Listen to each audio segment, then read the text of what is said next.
This all seems like it's more made for a movie or a TV series, like you're saying. The reality is he was already acquitted. Double jeopardy has already attached. And there's nothing to do with any new evidence at this point except for make a better TV series. But it's far-fetched, as you've been explaining throughout the show. Just because he's not here now doesn't mean he's fleeing, Nancy, at this point. He's in Ecuador. He could be there on a mission trip. We don't know why he's there. You just heard him say he's separated from the church. He's taking a self-imposed sabbatical. He's taking a, quote, step back. Did you hear that? But he's not disappearing. He's in constant communication. He's communicating through his attorney. He's saying he's going to come back, that he had to change his flight. That's not the behavior of someone that's fleeing.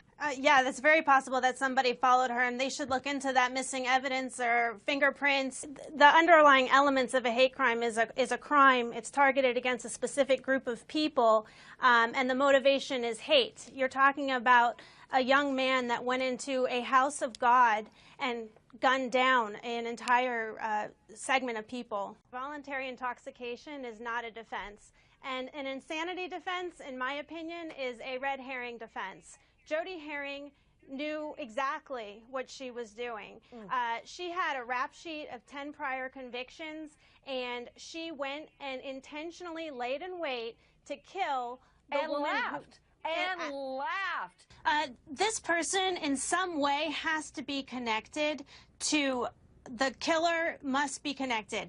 It's the extramarital affairs, the probable cause affidavit of financial problems. You have to follow motive, and motive is going to come down to emotional issues and money. We need to find out, is there a life insurance policy involved? Was she worth, who was she worth more dead to? Would it be too costly to get a divorce? Would there be a custody battle? Would child support be an issue?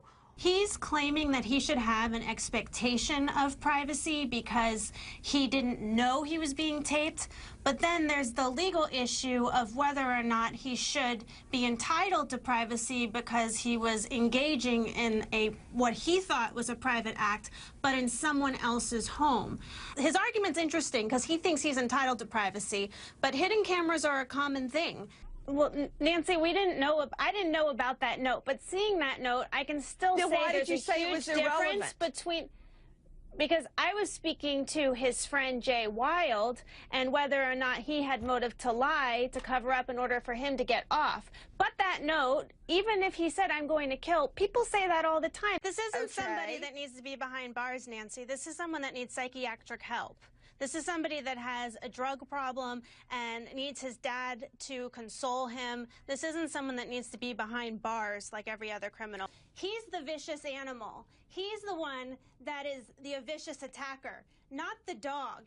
And the dog's not going to ever get out. The dog's going to probably be euthanized. They might be able to duck criminal liability, but not civil liability. And as long as everyone's using the coined term duck here, that's just ridiculous because there's civil negligence here, and that's a totally different burden. And they should have known to check their vehicles that are this old. No wonder a crash like this would happen. That was the day before she said that it was flu-like symptoms, and then when she was at the hospital, that's when she was as sick could get. So I'm not sure if that really means she was lying. It might have started out like a flu and then gotten progressively worse. You know that happens all the time where people swear under oath and then stories change at trial or when other testimony is given.